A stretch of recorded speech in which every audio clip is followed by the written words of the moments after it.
Hello and welcome. My name is Tom, and this is the Ska Podcast, episode number 3. And we have broken our tradition that is established after 2 episodes with a new theme song. So before we go on today's journey, which is quite a journey, let me tell you, I want to talk about the song for a little bit because that was an original song recorded by last week's guest, Mike Alvarez. So you can check him out at Mike the Alvarez on Twitter and listen to last week's episode, where we talk all about Mike. He's a pretty amazing dude and obviously a very super talented musician. He is a professional music educator after all.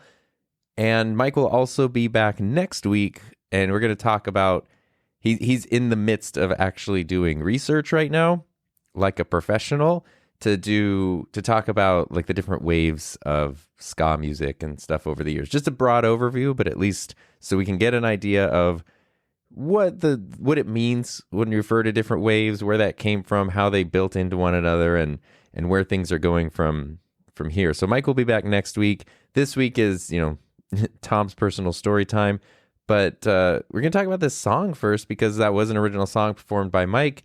And I've told this story on my personal podcast, The Enthusiasm Project, but I haven't talked about it here.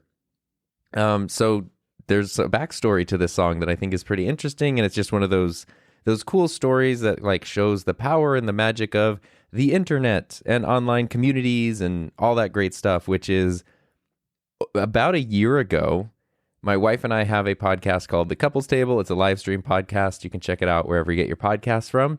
And about a year ago, we were doing an episode that was like literally about, finances as online content creators. It was nothing to do with music or anything, but somehow somebody in the comments asked a question about a band or something, and then we spent the next 45 minutes just talking about different ska bands. And up to that point, it ended up being like our most engaged with episode because it's a live stream as well as an audio podcast, and that was where the most people we'd ever had were like involved in asking questions and leaving comments and in the chat and all that stuff. And that was really funny. And at the end, I remember saying, I'm sorry that I derailed our whole show to make it a podcast about ska. And there became a joke then, you should start the Ska Cast and make, a Ska podcast. And literally now for a year, almost a year, that has been the joke. Anytime music is mentioned or anytime hey, what are you up to? Or what's going on next? People will say it's that Ska Cast. Where's the Ska Cast coming? And a couple weeks ago, on the first episode of this season of the Enthusiasm Project, which is my personal, not ska dedicated Skacast podcast. Sorry, see, it's on my brain. I asked if anyone had any questions or anything, they could send them in, and I got a video submission from Patrick Boberg, who's one of the regulars in our little community there. And Patrick asked a question. I'm going to play the audio for you so you can hear exactly, you can just hear the experience. So here is Patrick in a parking lot in his car. Longish time listener watcher, first time video caller. And I have an important comment, question, concern. And I was on my way to come pick up some sushi for dinner tonight for my family. And I was trying to think, what's the best way to phrase this tactfully? And then I realized the only way to do it is in a song. So here we go. Hey, Tom, I'm obviously a big fan. I'm a YouTube member, a podcast listener. I bought a few things through affiliate links, but Tom, let's let the cat out of the bag. On a new adventure, a podcast treasure. So if you please answer this one thing. What's up with the Ska Cast? What's up with the Ska Cast? I know you bought the URL, so seriously, what the HELL? So Tom, the world needs to know. Please share your plans. What can we expect? The Ska Show. Outro.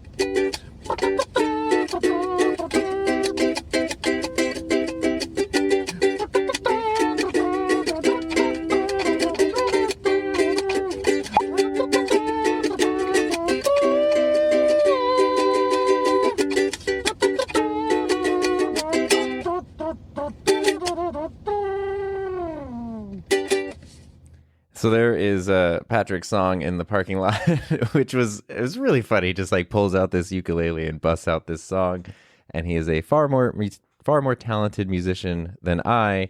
And what I wanted to do when he did that was, in order to answer the question, I wanted to like literally in the week between me receiving that question and then the next episode of that podcast, I wanted to record and launch the first episode of this show, what was going to be called the Ska Cast. And so that way, when I played Patrick's question, I could be like, well, to answer your question, it's already up and ready to go. And I did that. However, the stumbling block was actually the name, because for a year we'd been joking about it being called the Ska Cast. And I had even checked like a year ago, and I just didn't see anything. I must have missed it. And as I was like setting stuff up and submitting to directories, I realized there was already a podcast called the Ska Cast that was pretty active, had like 30 episodes, interviewing musicians in the ska scene and stuff like that. And I was like, can't really use that name anymore. And so that's why it became then the Ska Podcast, a podcast about ska, which I do think is a hilarious name. And so that was kind of the origins there. And then I, just was using royalty-free music, as is the case of what you need to do legally for theme songs and stuff. And fortunately, through like Epidemic Sound, they actually have a ska section of royalty-free music, which is pretty awesome. That's the thing that actually made me originally even like subscribe to Epidemic for music for my videos and stuff. And this song was super cool. But I wanted, it would have been my dream to use a song like that as an original song. But the reason I would never ask somebody like, hey, can you record a song? Unfortunately, Mike was just like, hey, I'd love to record a song. Like, would it be okay with Patrick if I used his music as the basis of that?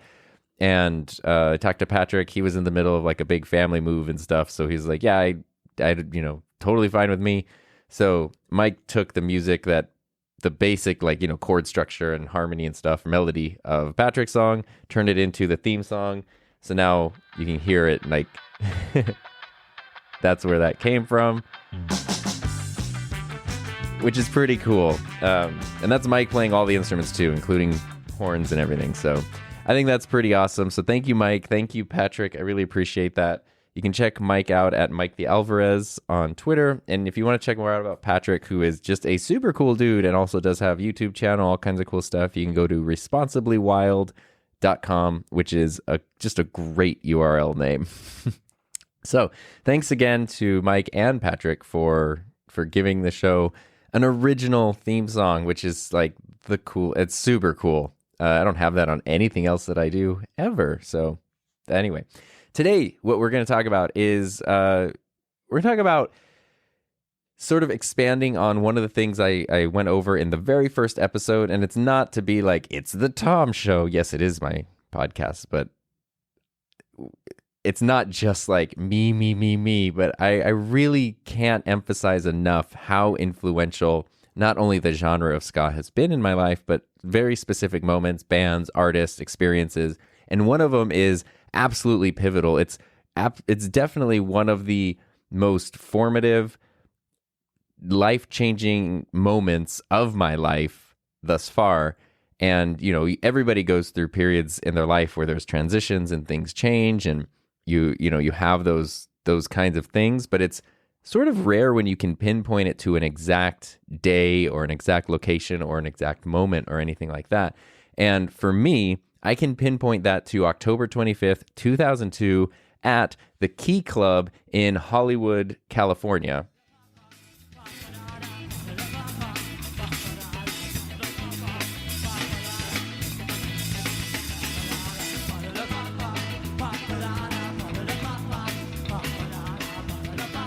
And you are listening to the Aquabats from that show, playing a song called Antimatter. And that was a concert. It was at the Key Club. I'm not sure if the Key Club's still around or not, but if you ever watch A Night at the Roxbury, it was the Roxbury in that movie.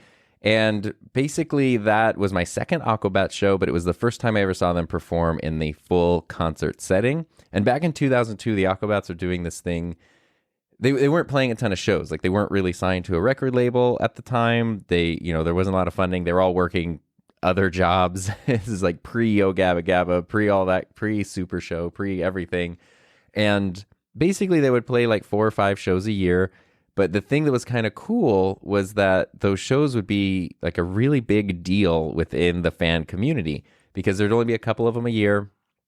And the Aquabats would go, if you've ever seen an Aquabat show or whatever, heard of them, they're quite the experience. It's very theatrical, it's very big, it's very over the top. There's costumes and villains and plot lines. And what was neat is at this point in time, since there were so few shows, they were kind of doing this thing where like there were plot lines that were connecting show to show. So it wasn't like when a band goes on tour and they're playing multiple shows a week in different cities and it's kind of the same show, like it's the same set list, same everything, because it just has to happen over and over again in a very reproducible way, which is super fun and cool. Like nothing wrong with that. But it was sort of neat when you would see a show, or you could go to one show, stuff would happen. Like they'd play music, but there would be, I don't know, someone would come up on stage and attack somebody, and staged, of course. And then, there'd be a villain and an enemy and all this stuff. And then in the next concert, they would start with like a previously on, and it would be clips from the previous concert. And then that would continue on to like the current one. It was really cool. It was like living inside a TV show. And so this was the first time I ever saw them fully live. It was the second Aquabats concert. So this was October 25th, 2002. On September 28th, 2002, I'm a weird guy with dates. I can just remember dates. On September 28th, that was when I saw them for the first time at the UC Riverside like student block party. It was a free show, just outdoors.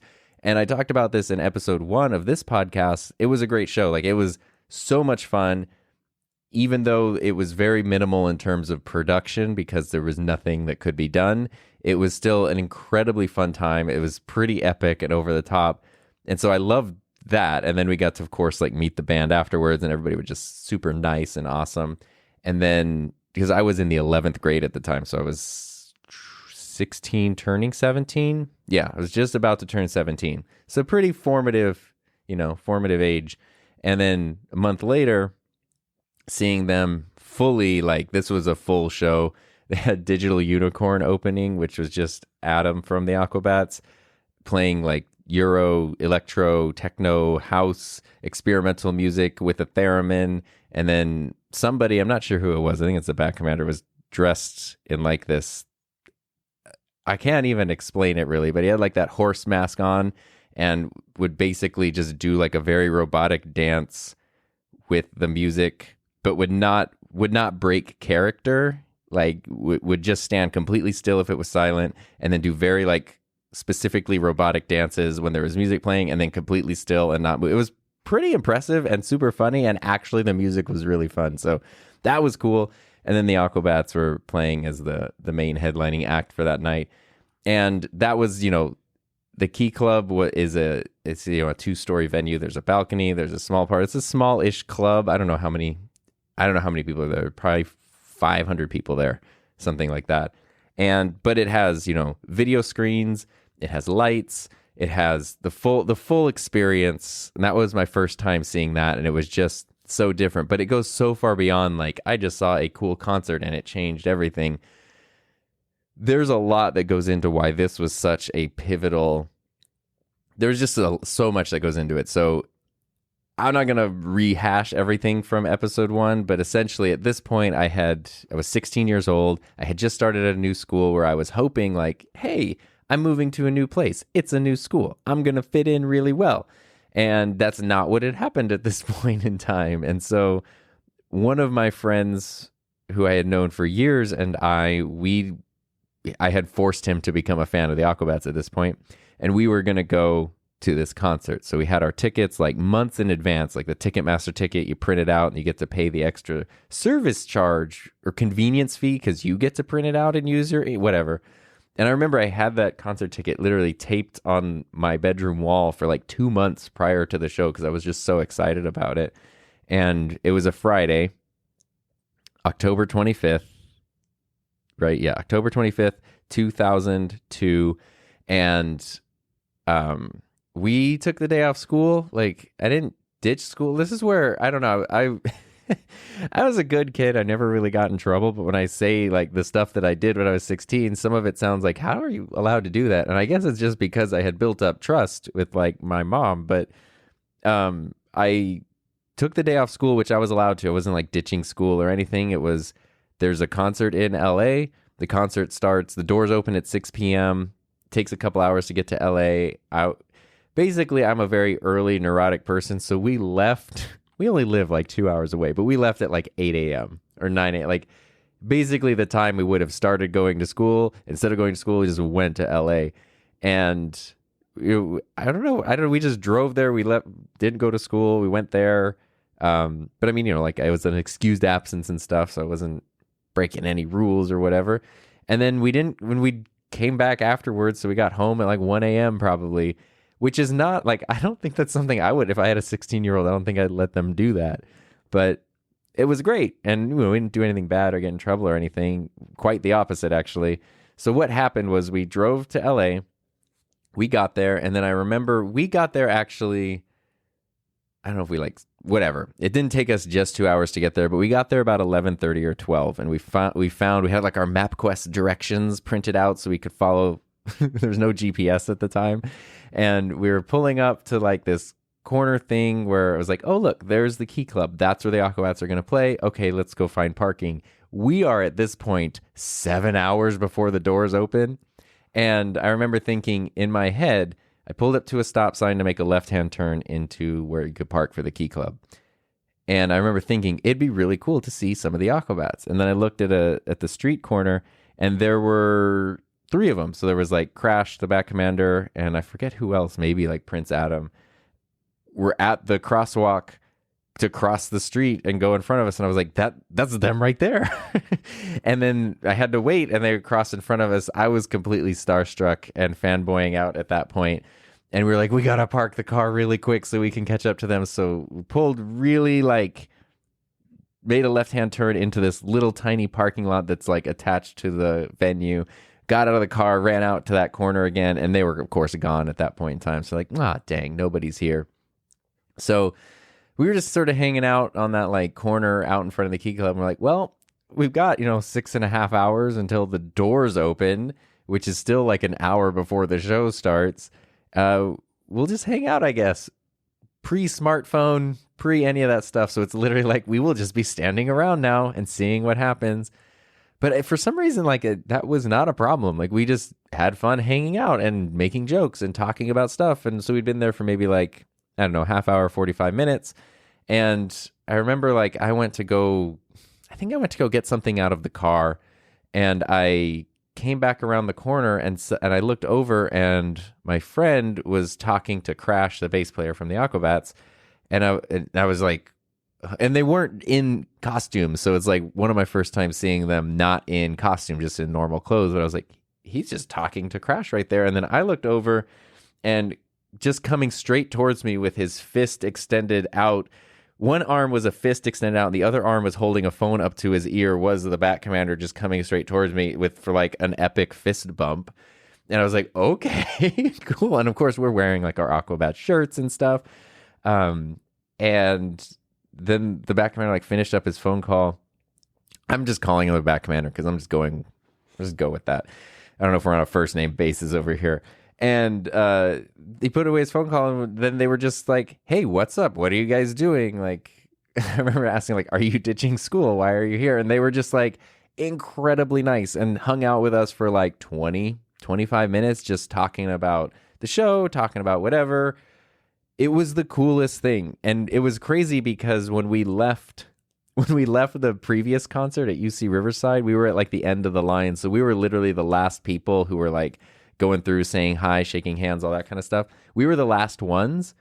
And then we were the first ones here. So we were the last people to leave one show. And this was the very next show after that. So we were the first people there. And I remember I was blown away because the Bat Commander was like, weren't you guys at the Riverside thing? And I was like, we were at the Riverside thing. You remember us? Oh my God. And I'm experiencing those fanboy feelings again right now. Anyway, so that just blew me away. And then they're like, well, we got to go inside and start setting up for stuff. So we'll be back out. We'll check on you guys later and everything. And I was like, okay, that's cool. And then they left, and my friend and I just looked at each other and we were like, this was like the coolest thing ever at this point. And we could not believe what had happened. And then so for the next maybe like 4 hours, as we're just standing on this street corner doing nothing, every few minutes, like one of the Aquabats or a couple of them would come out and say hi and like ask us if we needed anything. It was like the nicest. Again, it's one thing to find people you admire, but it's another to find out that they're really just cool, nice people.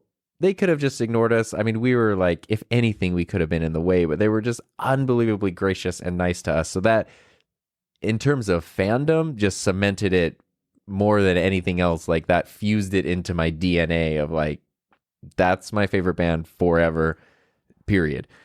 And then eventually other fans started showing up, because normal people who were like, hey, I'm obsessed with this band, they have a show tonight, I'm going to go, and I'm going to go early so I can be extra early. I'll get there at like 4 o'clock instead of 11 a.m. They started showing up, which was really, really cool, because suddenly, like, you know, we're hanging out and then people start showing up and you see someone like walking down the sidewalk from far away and you're like, I recognize that shirt. That's an Aquabat shirt. What? And then you start seeing like there's different people, but they're all, this was cool because it was basically just an Aquabat show. Like they were the main act, and the opening act was like an Aquabats, you know, related side project band. And that was it. There were no, it wasn't like 5 other bands. So you have people who are only here to see this band. They don't care about this band. It was like a 100% Aquabats crowd. And people started showing up from all different places, and everybody was just super fun and super nice. And I was always somebody who, especially in like teen years, it seemed like anytime I met people who I thought might be friends, it would turn out that they would be like really into like drinking or drugs or crazy stuff that I was not involved with at all, or interested in being involved with at all. I just wanted to like have fun and learn how to play the guitar and do goofy things with like video cameras and stuff. Like I didn't want to do any of that stuff. And at least the vibes here that were happening, I don't want to make, you know, judgment calls on who these people were, but at least the vibes here were that. It was just people who were like psyched to be there, having fun. People brought snacks. People didn't care that they didn't know us, and most people didn't know each other either. But it was just like, hey, you're here, we're all buddies now for today. So like, let's just hang out and have fun. And then also it's like spending so much time being a fan of something, but not really being able to talk about it with other people because they're just not around you physically. And the internet was not what it is today. There's message boards and stuff, but that's really about it. And then having people in real life where it's just person after person showing up being like, I totally understand every reference you're making. I have like the same feelings. I understand it. You can say the Backcommander and I know what you're talking about. Was a crazy, just like, it was an enlightening experience, because as somebody who had felt like an outsider for his whole life, it really let me know that like, no, it's not that you don't belong and there's nowhere you belong. It's just that the people you belong with are in different places. They're just not right next to where you happen to be. And as much as I would wish that they would be right next to where I would be, just knowing that there are places out there in the world where it's a community that you totally belong to was amazing. And I mean, that was something that shifted. That was a perspective shift that I don't really know what would have happened otherwise, because I think otherwise I could have very easily felt like if I want to feel a sense of belonging, I then need to morph and adapt to fit in with other stuff that maybe I don't just naturally, that I'm not naturally drawn to, or I don't naturally want to be a part of. But if I want to actually belong to something, I need to do that. And this was showing me that, no, you don't need to do that at all, actually. You can do your own thing, and your people are out there, and it's just, it's a little tricky to find them, but you can find them, and 100% proof that they are out there. And so it's it was such a funny day, because more and more people kept coming, and there's a certain kind of person who's going to go to an Aquabat show, so I was pretty much going to get along with everyone there. But there's also a very specific kind of person who's going to show up hours early to an Aquabat show. So we definitely got along very well to everybody who was there. And it was so funny because people were getting there and like, oh, maybe we'll see them. Maybe we'll do this. And I remember thinking like, man, we got to like hang out with them right where we're standing right now, but like you don't even know that. Oh man, like crazy secrets. At one point, I do remember, this was 2002, keep in mind, so what was popular at the time. At one point, this Cadillac pulled up in front of everybody just right on the street there, and Bam Margera got out of it with like his dad was, Phil was in the driver's seat or something, and his mom, and there were no cameras going, but it was literally like he got out, they were talking, they were like, yeah, it was yelling at each other. It was just like what you would see on Jackass, but it was just happening on the street in front of us. And then he left and went like down the street somewhere else. And it turns out that like CKY was playing a show somewhere nearby. And then we also saw Wes Borland that day because I think he was playing somewhere going, I don't know. It was a weird, like, it was weird to see like these different worlds. But I wasn't going to leave to go find any of that stuff because I was firmly planted in the world of the Aquabats. And so that, it's getting closer to showtime, closer and closer to showtime. And eventually the crowd's growing larger. Some kids have like ukuleles and little things like that. And there's like this sing-along just starts breaking out there, which is really cool because it's like songs that people in my world don't even know. And everyone here is singing songs. And I remember there's one point where I forget what song it was. I think it was Idiot Box. It was just like somebody started leading like a thing and the whole crowd is singing Idiot Box. And I remember looking over to that little parking lot where we had parked and I saw like a couple of the Aquabats sort of standing there like behind some cars just watching, and the whole crowd was singing the song, but the crowd was not aware that they were being watched. And I thought that was really cool. Like, I just thought that must be cool as somebody in a band to go out and see people singing your songs just because they want to, not because they're trying to like impress you or anything. I also remember for some reason simultaneously everybody in that sing-along forgot like the second verse at the same time and just had to wing it, which was funny. So that was really cool. We started doing that, hanging out with everyone, getting to know everyone, meeting people in line. I believe there was there was a group of people who met there and ended up forming like a local Southern California ska band for several years. I think they were called the Shenanigans, and I believe that was where they all like originally met, which was super cool. Eventually we got to go inside and see the show and everything, and I was so grateful because we had brought like an 8mm handy cam, so we were just, which is such a weird thing. I guess the club did not care about bringing that in, but we were just filming the show with an 8mm handy cam. So I had that footage afterwards. And then the next year when the Aquabats released their DVD, Serious Awesomeness, there were clips from this show on that, including one clip where they, I'll just play it. It was after they played Lovers of Loving Love. They got interrupted by a tough looking street gang. What's up? The show is over, little boys and girls. You can go on home. The Aquabats are done. They're done. We've been sent by other powers. They are done. This is my hood, dog. What's up? Kids, look out. It's my boy. It's a tough-looking street gang. What's up?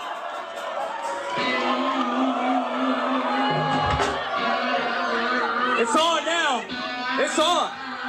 Kids, they must be from San Francisco. Notice the colors they're representing.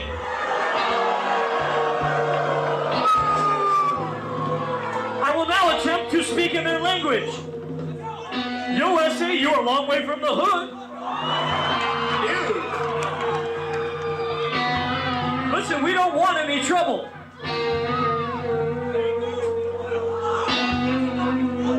I think they want us to fight them.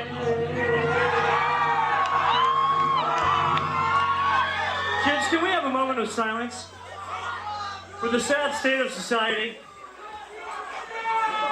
Let's say a little prayer for the youth. Okay. Let's go! So then there's a street fight, which eventually turns into a version of Beat It by Michael Jackson. But basically what happened is, like, after this show, these guys come out where they're wearing San Francisco Giants jerseys.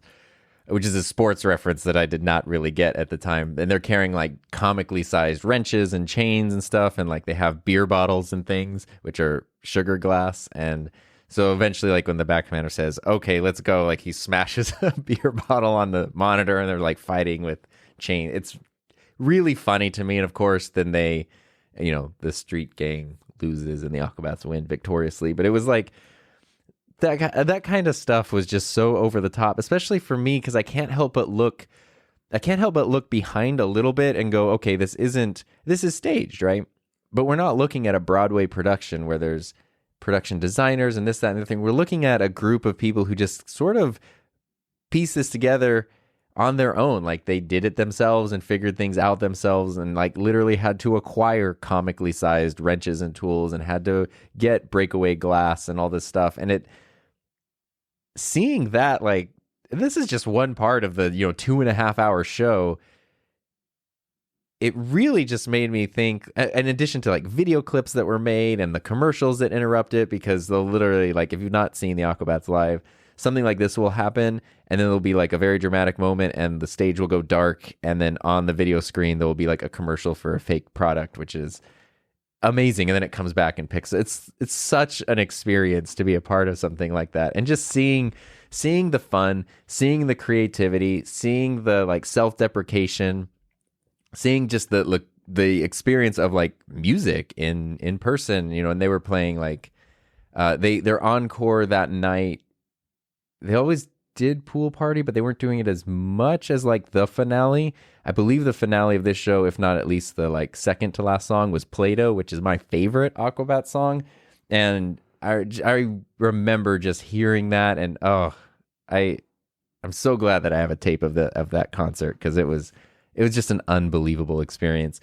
And so that was the show. It was hours of just chaos and fun and sweatiness. We got to buy power belts because they had finally like released a batch of belts that you could buy. We had belts and helmets, so it was like, it was just the most fun. And we were going, upstairs to like film our shots from above, but then we were going down into like the mosh pit and the crowd and stuff, which was not a violent mosh pit or anything. It was just people sort of moving around and jumping around, and it was like it looked like if people were boiling, not in a gross way, but like percolating. It was like that kind of a thing, not people punching each other and dangerous stuff, which was just unbelievably fun. And actually later that year, because this was my 11th grade school year, towards the end, we needed to write like an expository essay in my English class.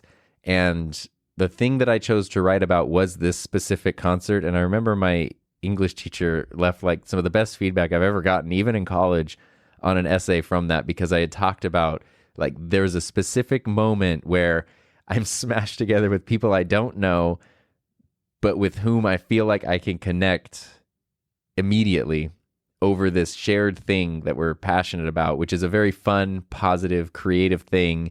And there's a moment where it's like you're looking around and there's this band on stage playing these insane songs, and they're dressed in costumes and they're completely aware of the ridiculousness of how over the top this is.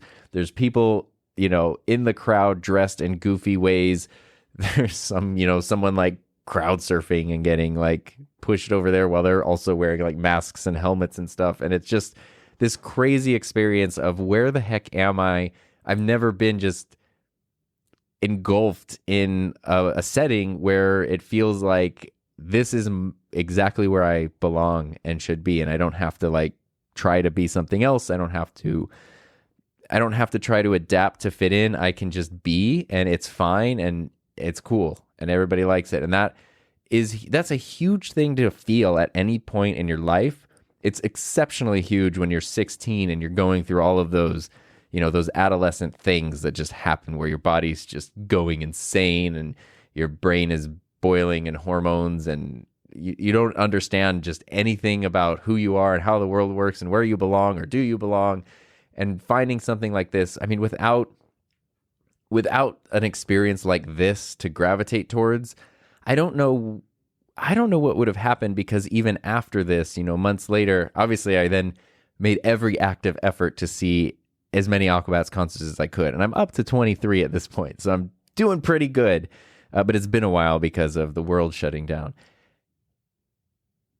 but after, especially like through high school and stuff, after this, there would be those times where I would still feel like, boy, I don't fit in here. I'm kind of getting depressed. I sort of feel like, people are being rude or mean or whatever.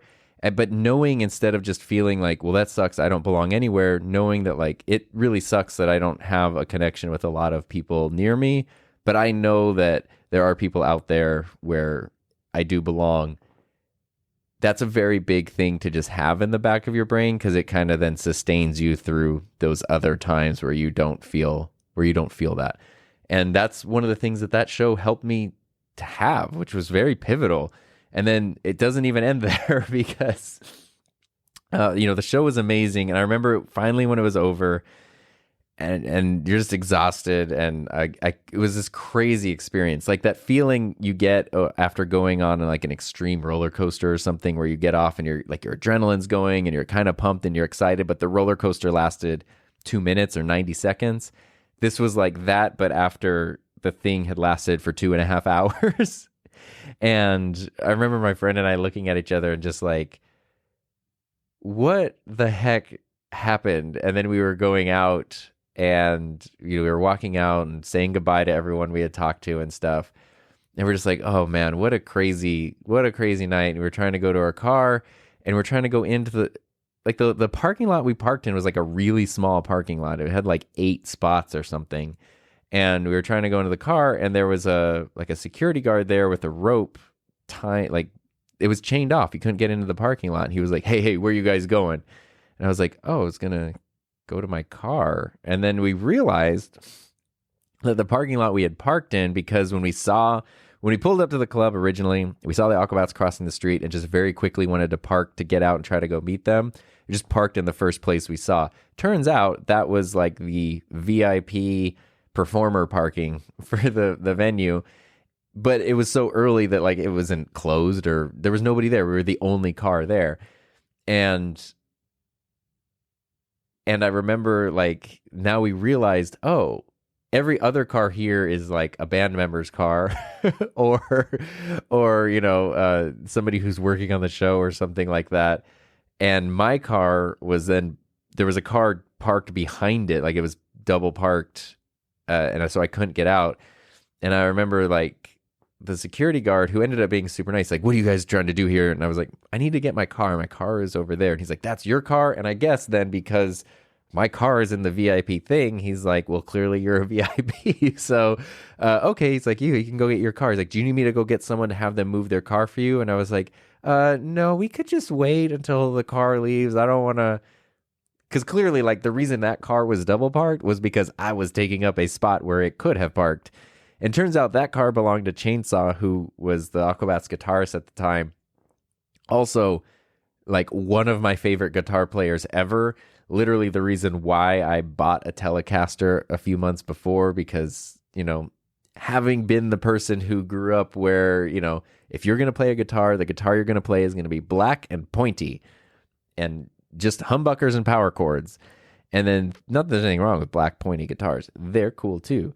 But then going like, actually, I'm going to go with a blue maple neck Telecaster, because that just feels better. And seeing clips of the Aquabats playing stuff, and I was like, this bright colored sort of like surf tone ska thing it just worked for me, and that's what I wanted. And so anyway, I'm a big fan of Chainsaw as a guitar player. It was his car that was blocking me in, so I remember he came out and he's like, oh, let me move my car for you, no problem. And then Adam was like loading stuff up into his car, and he's like, oh, hey guys. And so we then got to hang out for a little bit more with them, take some photos. They were the nicest people ever. I don't think we had gotten to talk to them earlier in the day. And they weren't like mad, like, why'd you park? How'd you get here? Anything like that. They were just like super excited, happy we like came to the show, happy we liked the show. They had seemed like they had a really fun time. And again, just the most patient, most kind, most like humble people. And I was like, I just saw you performing a show that was like driving a crowd insane for hours on end. And now you're just here hanging out. There's not like, there's no ego happening. There's no like, I owe you anything. It's just sort of, oh yeah, hang out. Yeah. Music's fun. This is cool. And anyway, so then they, moved his car. We got to leave. We drove away, and I just driving away going like, what happened? Like, what just happened over the past day? This was the weirdest, most insane day. And the entire drive home, we were just like recounting every second, almost like I'm doing right now, but even more so because it was all fresh in our brains. Like, I couldn't believe when we drove up and we saw this and then this, and this person said this and this, just literally reliving the whole entire thing on the drive home until we got home. And then I remember we had the video camera, so we had 8mm footage of the show, which was awesome. I had also taken my little, it's called a Canon ELPH, but it was a little film camera, because digital cameras weren't super widely available. If they were, they were really expensive, really bad, so I didn't have one.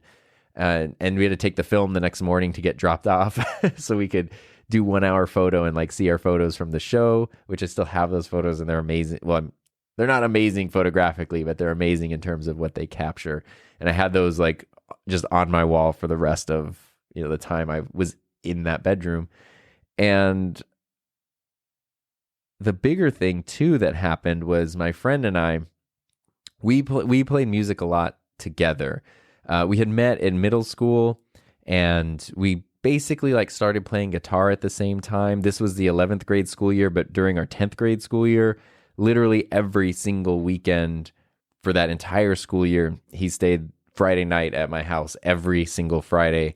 And we would just, from the time we got home on Friday to the time he left on Saturday, we would just play music. And when it got too late to play music, we would, try to download live band videos and stuff so we could see people playing music. And it was just that kind of obsession. And we wanted to be in a band and start a band. And we had talked about all this stuff.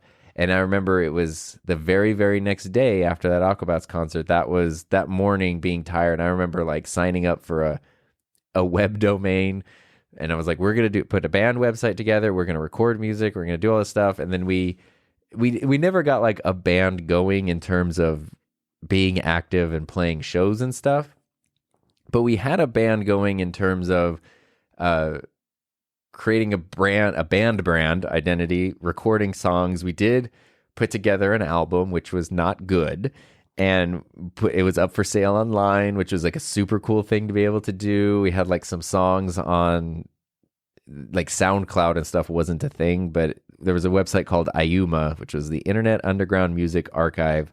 And we had, we put a bunch of songs on there, which did surprisingly well. I don't know what the analytics were, but it was kind of cool to see oh, look, our song is listed on a chart. I don't know if there's 5 people on this website, but our song is listed on the website. That's cool.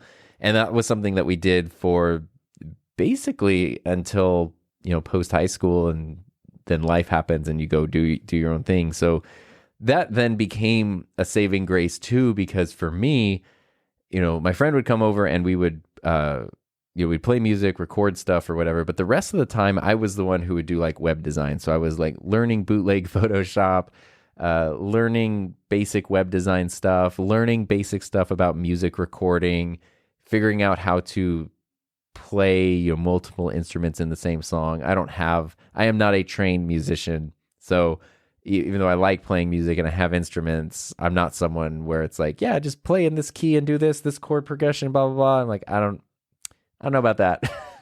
I can just do stuff until I like the way that it sounds. And that is how I play music.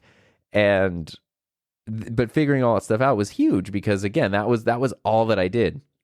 So instead of getting into trouble or getting mixed in with the wrong people or whatever, or getting depressed because I felt like I didn't belong somewhere, what I could do is just, when the school day ended or I didn't have to go to work or anything, I could just go into my room and learn how to do this stuff, make Photoshop graphics, make music stuff, which led, I ended up being a high school digital media teacher for 10 years and now a full-time, online content creator person, for lack of a better term.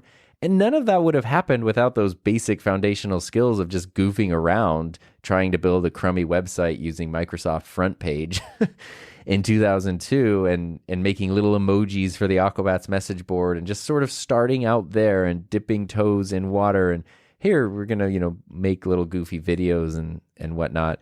And the Aquabats were such a huge part of that because, especially like I said, they didn't have a record label at the time. So they were doing all this on their own. I don't know how they were financing these shows or anything, or if it was just literally like they're just taking a loss and, they're definitely not making a ton of money on these shows.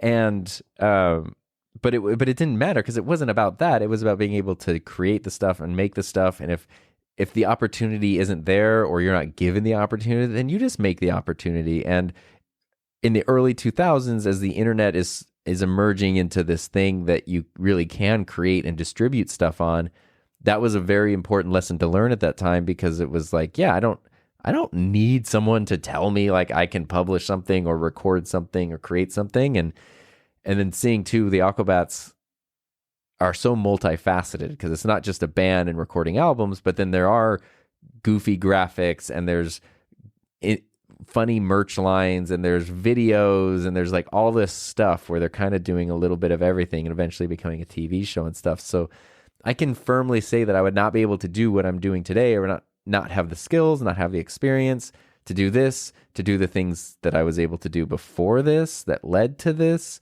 without that push and that direction, that nudge to like make me feel like I can do that. Like, the only reason that they're doing it is because they decided to do it. It's not because they have access to anything beyond what I have access to. Like, it's not coming from a place of incredible means or privilege or anything. It's just, at that point they had been a band for 7-8 years, and they had just been working really hard for 7-8 years. And I was like, well, if we start now and we work really hard for a while, stuff will happen in the future. And that's why I can like firmly say, because it's literally the next day that a lot of that stuff was put into motion, because I just wanted to take that rush and that adrenaline and that excitement and channel it into something. I didn't want it to just go away. And that's why I can say that show and that day was such a literally life-changing moment, put me down an entirely different path. I don't even want to think about where the other path would have or could have gone without that. So when I say that like the Aquabats are my favorite band, yeah, I like the music and I like the goofiness and I like the creativity, but there's just so much more that goes beyond that. And that ties into then, the entire community around not just them, but the ska world and the music world and that whole thing. That's a big reason why that became so incredibly special to me, and is so much more than just music and songs and stuff like that. So that was really fun for me to go back and remind. I hope that was interesting for you to listen to, and like maybe it made you think of some experiences that might have been similar, or some of your first shows and stuff. Heck, maybe, this is a niche podcast. Maybe if you're listening to this, you were even at that show. That would be amazing. Maybe we talked. But anyway, like, it's just sort of the power that this stuff has to not just entertain and, let you have fun for a day, but to really be profoundly impactful on who you are and what you do is unreal. I don't understand the full reach of it. And so that's why I wanted to share just sort of that little snippet with you today. But like I said earlier, next week, Mike's going to be back and we're going to be talking about history of waves of ska. I know this wasn't specifically ska oriented, but it's Aquabats oriented, and it's just a story that I wanted to tell. So I hope you enjoyed that. If you have a story that you want to tell, or you were at the show and you want to share something, or you had a specific moment or something, I would absolutely love to hear from you and love to hear about it. You can send either just a written message, a voice message, or a video message to ska@himynameistom.com. Again, that email address is ska@himynameistom.com. And I'd love to include your story, your input, your voice, whatever, as part of the next episode. The same way that I brought in Patrick's song at the beginning of this one, I could bring in, your experience, your message. If you want to do that, that would be absolutely terrific. I would love to hear from you. Thank you again so much to Mike for performing and recording our new theme song. Thanks again to Patrick for coming up with the original version. That's also going to be the outro because the song's so nice. I want to hear it twice. And think that pretty much wraps up everything here. If you want to connect with me, links are all in the show notes. But of course, I'm at SoDarnTom on Twitter and Instagram, YouTube, Tom Buck, all the things. They're all in the description. You could go find them out there. So again, thank you so much for spending your time with me. I really appreciate it. And I'll see you next week.